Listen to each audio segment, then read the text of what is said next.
Desde seus primeiros passos na terra, o homem reflete sobre Deus. Reflexão essa que aflige os céticos, os crentes, os indiferentes e os místicos. Fala, crente! Graça e paz! Você está bem? Eu espero que sim. No vídeo de hoje eu quero abordar com vocês este tema que é um tema muito interessante e também é um tema importantíssimo. É o tema que fala aí sobre o nosso mestre, sobre o nosso rei e nosso Senhor Jesus Cristo. Mas antes, se você não é inscrito no canal, se inscreva no canal aí e deixa o seu like para nos ajudar. Eu sou Clemilson Barbosa e você está no canal A Bíblia Fala. Antes de entrarmos aí na definição do termo sobre cristologia, quero aqui deixar bem claro para vocês que, por enquanto, o nosso cenário será este aqui, a qual vocês estão vendo, tá? Quem me acompanha aí desde o princípio, desde o primeiro vídeo, sabe que eu tenho tentado melhorar, tenho procurado formas aí para melhorar esse vídeo, mas fiz um último vídeo, quem acompanhou sabe, fiz lá na igreja, só que deu muito eco, o cenário ficou bonito e tal, mas deu muito eco. Então, por enquanto, o nosso cenário será esse aqui que vocês estão vendo, até Deus providenciar um cenário melhor aí para nós e o nome dele continuará sendo assim glorificado. Amém, querido? Pegue aí a tua Bíblia e pode se assentar.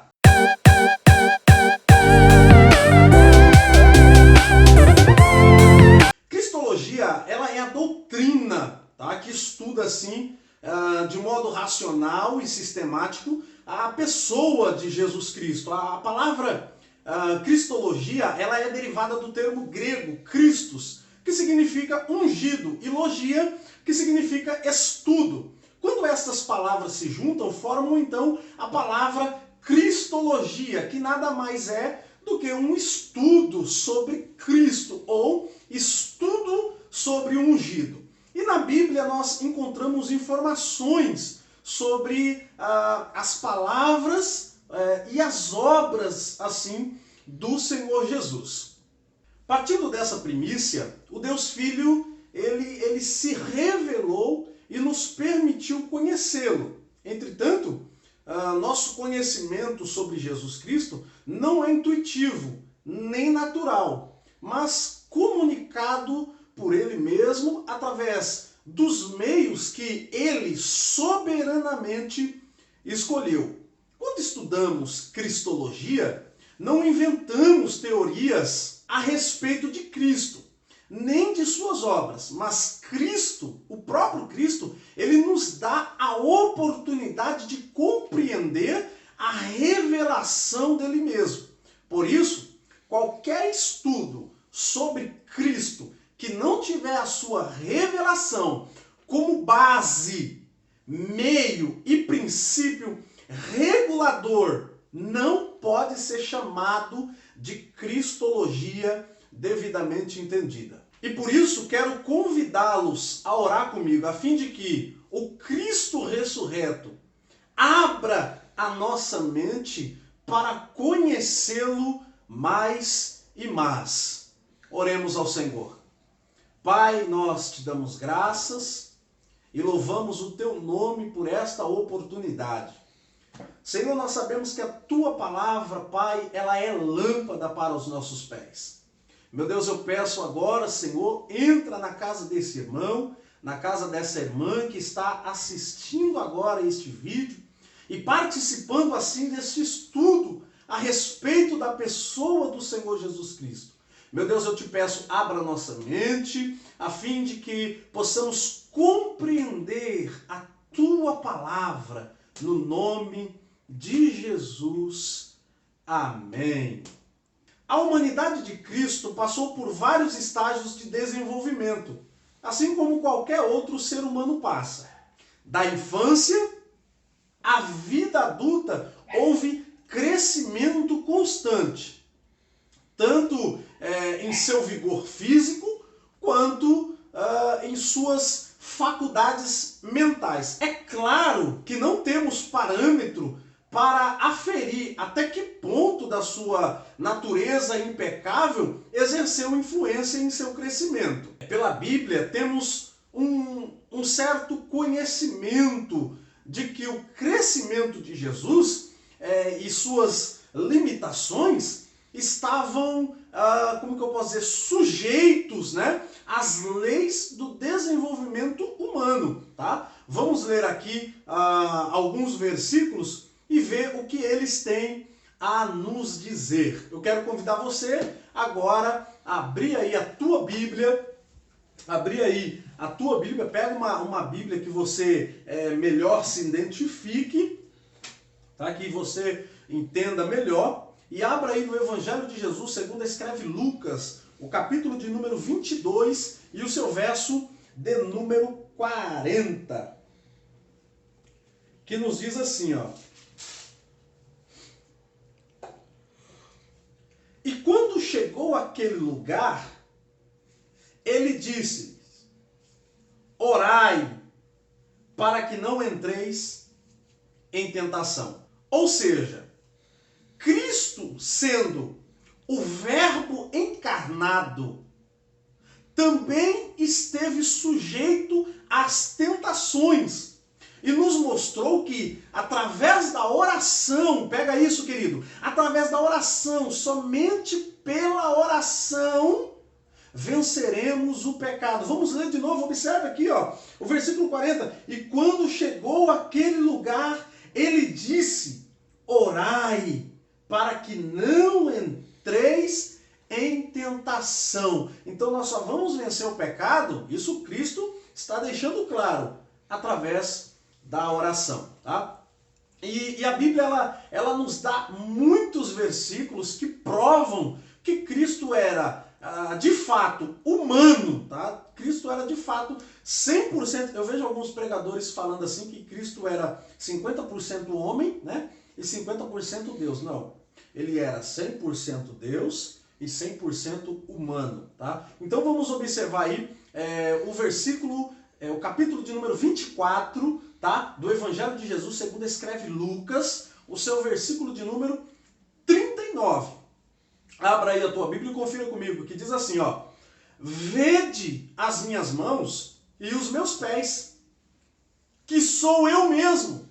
Apalpai-me e vede, pois um espírito não tem carne nem osso, como vedes que eu tenho. Então Jesus, ele era 100% Deus e 100% homem. Ele era necessário que ele viesse a esta terra de uma forma humana para passar por tudo que nós passamos, tá? Nós vamos ver isso aqui um pouquinho mais para frente.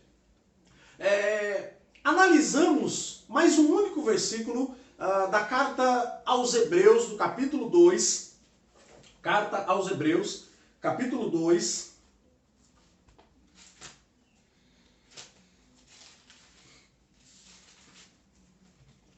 Versículo de número 14. Assim, visto como os filhos participam da carne e do sangue, também ele participou das mesmas coisas para destruir pela morte o que tinha o império da morte, isto é, o diabo. Nos evangelhos nós temos os relatos, tá? Do seu nascimento, da sua vida, dos seus milagres e da sua morte e ressurreição. Tudo registrado por seus discípulos, principalmente no Evangelho de Lucas, cujo propósito, grave isso, o Evangelho de Lucas, cujo propósito é apresentar à humanidade do Salvador, a fim de mostrá-lo como um homem genuíno, um homem normal, porém perfeito, que revela Deus aos homens com sua graça salvadora para a humanidade caída. A Bíblia ela declara que o Senhor Jesus, ele veio, ou foi, como você preferir, manifestado na carne. Como como nos diz lá no Evangelho de João, abra aí, Evangelho de João, capítulo 1, no seu verso de número 14. Diz assim, ó: e o verbo, ele se fez carne e habitou entre nós, cheio de graça, de verdade, e vimos a sua glória. Glória como a do unigênito do Pai. Quando Cristo se fez carne, ele não tomou sobre si a corrupção da carne. Isso é que muitas pessoas se perdem quando falam que Cristo se fez carne. Cristo, ele não tomou para si a corrupção da carne, mas apenas a sua semelhança, tá? Então nós vamos observar aqui que o termo carne denota a natureza humana de Jesus. Jesus era humano, por isso esse termo carne, tá? Da vida de Jesus. As Escrituras, elas revelam claramente que Jesus possuía as características essenciais da natureza humana, isto é, um corpo material e uma alma racional, 100% racional, tá bom? A humanidade de Jesus, conforme registrada nas Escrituras, é algo que não pode ter dúvidas. Ao nascer, Jesus ele sujeitou-se às condições da vida humana, bem como do corpo humano. Então nós vamos observar aqui a humanidade de Jesus demonstrada assim na Bíblia Sagrada. Vamos lá? Abre aí a tua Bíblia em Mateus capítulo 1, do verso de número 18. Mateus capítulo 1, verso de número 18. A primeira prova, né, que Jesus ele veio assumindo assim a sua forma humana, é que Jesus nascera de uma mulher. Jesus não foi passe de mágica. Jesus não nasceu assim do nada. Olha o que diz Mateus 1. Ora, o nascimento de Cristo foi assim, que estando Maria, sua mãe, desposada com José, antes de se ajuntarem, achou-se ter concebido do Espírito Santo. Vamos observar mais um versículo que está lá em Gálatas 4, o seu verso 4 e 5, que diz assim: mas vindo a plenitude dos tempos, Deus enviou seu Filho, nascido de mulher, nascido sob a lei, para remir o que estavam debaixo da lei, tá? A fim de recebermos a adoção de filhos. O que Gálatas 4 quer dizer quando ele é nascido sobre a lei? É exatamente isso. Ele é nascido da mulher sobre a lei. Então ele contém em si todas as características necessárias para que fosse gerado, tá bom? Segundo ponto, Jesus ele cresceu como uma pessoa normal. Isso você já sabe de cor, nós já sabemos de cor, e por isso eu quero também aqui mostrar na Bíblia Sagrada. Lucas, capítulo de número 2, o seu verso de número 52. Isso mesmo, Evangelho de Jesus, segundo escreveu Lucas, capítulo de número 2, o seu verso de número 52, tá? Que nos diz assim: e crescia Jesus em sabedoria, e em estatura, e em graça, para com Deus e os homens. O terceiro ponto de Jesus nós vamos observar lá em Lucas, no capítulo 22, e o seu verso de número 44, tá? Que Jesus ele sentiu sofrimento e dor. Isso aqui nós estamos falando sobre cristologia, só para lembrar, nós estamos falando sobre cristologia, tá? Estamos mostrando aqui a natureza humana de Cristo, tá? Então, como homem, Jesus nasceu de uma mulher, tá? E Jesus sentiu sofrimento e também dor. Vamos ler aqui no versículo 44. E posto em agonia, orava mais intensamente, e o seu suor tornou-se em grandes gotas de sangue que corriam até o chão. Então vamos observar mais um ponto aqui, ó. Além de Jesus sentir dor e ter sofrido, Jesus também ele sentia cansado. Ele sentiu cansaço, tá? Abra aí a tua Bíblia no Evangelho de Jesus, segundo escreveu João, tá? Evangelho, tanto estudo, irmão, dentro da Bíblia aqui, é só Deus. Evangelho de Jesus, segundo escreve João, capítulo de número 4. Vamos ler aí o versículo de número 5, tá? Foi, pois, a uma cidade de Samaria, chamada Sicar, junto da herdade que Jacó tinha dado a seu filho José. Versículo 6. E estava ali a fonte de Jacó. Jesus, pois, cansado do caminho, assentou-se assim junto da fonte. Isto era quase a hora sexta.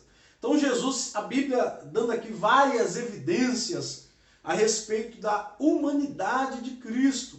Como homem nasceu de mulher, como homem ele sofreu, como homem ele teve cansaço e como homem também Jesus teve fome. Vamos ler lá Mateus capítulo 4, verso de número 2, que diz assim, olha, e tendo jejuado 40 dias e 40 noites, depois teve fome. Tá? Jesus sentiu fome depois de ter jejuado 40 dias e 40 noites. E além de ter fome, Jesus também teve sede. Abra a tua Bíblia, confira aí João capítulo 19, o seu verso de número 28. E depois, sabendo Jesus que já todas as coisas estavam terminadas, para que as escrituras se cumprissem, ele disse, tenho sede.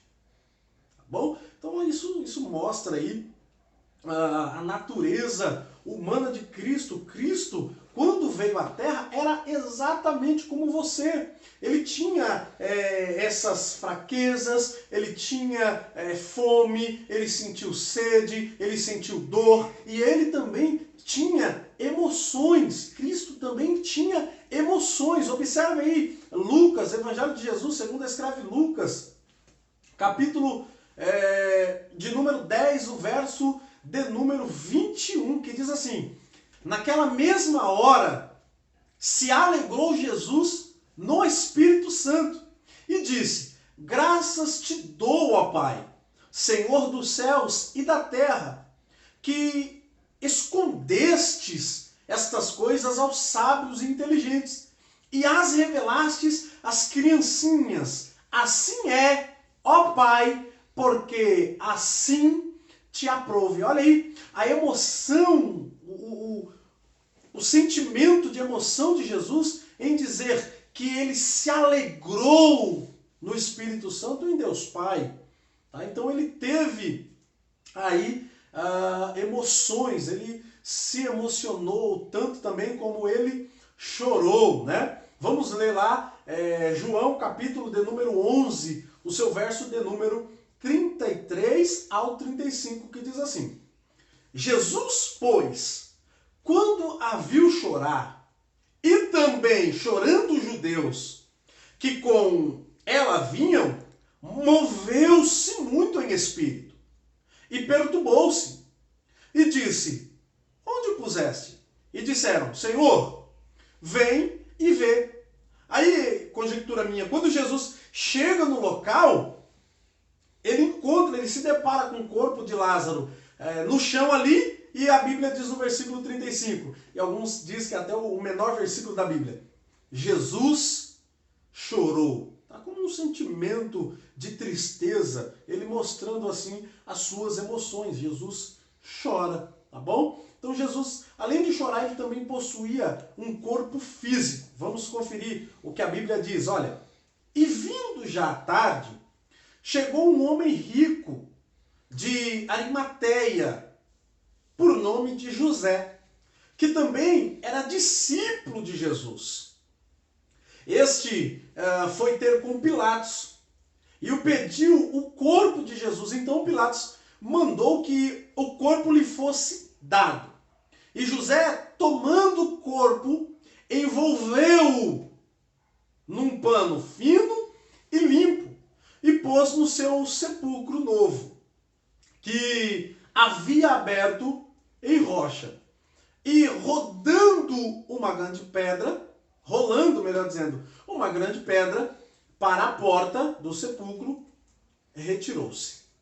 Então você pode observar que de todas essas características, não dá e não tem como falar que Cristo não era humano, porque ele era humano e ele era 100% humano, tá? Como ele possuía um corpo físico, ele também possuía uma alma racional. Abra aí a Bíblia, leia Mateus 26, 38, que diz assim: então lhes disse, a minha alma está cheia de tristeza até a morte. Ficai aqui e velai comigo. Jesus estava triste. Jesus estava angustiado. Jesus estava passando por um momento de agonia, tá? Então ele pede aos discípulos, ele fala, olha, a minha alma está triste, está abatida, eu estou angustiado. Eu só peço uma coisa para vocês. Fiquem aqui e orem comigo, velem comigo. Tá? Jesus também possuía um espírito humano, tá? Além do corpo, ele também possuía um espírito humano. Vamos ler em Lucas 23, 46, que diz assim: e clamando Jesus com grande voz, disse, Pai, nas tuas mãos eu entrego o meu espírito. E havendo dito isso, expirou. Tá? Então isso aqui foi só uma demonstração de que Cristo, ele era 100% homem e 100% Deus. Tá? A cristologia, ela trata exatamente isso. Vai da natureza humana de Cristo até a sua ascensão aos céus. Vai tratar a respeito da obra do Senhor Jesus, tá bom? Então, Jesus se fez carne e foi sujeito, assim, ao pecado, embora ele nunca houvesse pecado, tá? Embora ele nunca houvesse cometido um pecado sequer. Eu escuto até pessoas falando que Jesus chegou a se apaixonar por algumas mulheres. Isso, irmão, é heresia, tá? Jesus nunca sentiu desejo por mulher, embora a Bíblia fala que como homem, como nós falamos lá no início, ele também estava sujeito às tentações, mas ele não deixou-se ser vencido por elas, tá? Porque ele era e é santo. Ele foi revestido do corpo humano, tá? Porque o pecado entrou por um homem e pela justiça de Deus tinha de ser vencido por um outro homem. A Bíblia diz que o pecado entrou no mundo por meio de Adão. Portanto, assim como um só homem entrou o pecado no mundo, e pelo pecado a morte, assim também a morte passou a todos os homens, porque todos pecaram. Pois, assim como por uma só ofensa veio o juízo sobre todos os homens para a condenação, assim também, por um só ato de justiça, veio a graça de Deus sobre todos os homens para a justificação que dá a vida. Aleluia! Você pode glorificar o Senhor aí? Porque por conta de Adão estávamos condenados ao pecado. E por Cristo ganhamos vida. E a ganhamos com abundância. Então, você pode glorificar a Deus aí dentro da tua casa, no teu trabalho, onde você estiver assistindo esse vídeo. Glorifique a Deus porque Ele te deu vida. Desde que o homem pecou, era necessário que ele sofresse a punibilidade. A Bíblia mostra que todo o gênero humano estava condenado, que o homem estava perdido debaixo da maldição do pecado. Vamos conferir aqui na Bíblia o que a Bíblia diz a respeito. Abre a tua Bíblia aí comigo, Salmo de número 14, seu verso 2 e 3, que nos diz assim: o Senhor olhou desde os céus para os filhos dos homens, para ver se havia algum que tivesse entendimento e buscasse a Deus. Desviaram-se todos, e juntamente se fizeram imundos. Não há quem faça o bem, não há sequer um. Olha, Deus procurando, e Deus não encontra um justo, sequer Deus não encontra um homem sequer que faça o bem. Então veja que o próprio Deus olha para a terra desde os céus e não encontra nenhum homem, nenhum sequer que faça o bem. Porque todos se fizeram imundos. Vamos ler também Romanos capítulo 3, verso de número 23, que diz assim: porque todos pecaram e destituídos estão da glória de Deus. Todos pecaram. E por pecar, foram destituídos, foram tirados, foi arrancado da glória de Deus. Então, era necessário que Cristo assumisse a natureza humana. Você está sentindo a presença de Deus aí? Era necessário que Cristo assumisse assim a natureza humana, não somente com todas as suas particularidades, tá? Indispensáveis, mas também com todas as fragilidades a que está sujeito. Então Cristo, ele teria que assumir a forma humana passando por todos os processos que o humano padece. Ele deveria descer às profundezas da degradação em que o homem tinha caído. As Escrituras, elas são categóricas em afirmar que somente Deus pode salvar o homem. Amém, queridos? Eu espero que você tenha anotado tudo e tenha tido assim um bom estudo, tá? Eu quero deixar aqui algumas perguntas relacionadas ao que falamos, para ver se você aprendeu com o vídeo de hoje, amém? Se quiser copiar as perguntas e colar aí nos comentários com a sua resposta, fique à vontade, tá? Responderei a todos. Que Deus te abençoe e que Deus te guarde. Pergunta de número 1. Qual o propósito do Evangelho de Lucas? Pergunta de número 2. O que denota o termo carne em Jesus? Pergunta de número 3. Como é demonstrada a natureza humana de Jesus?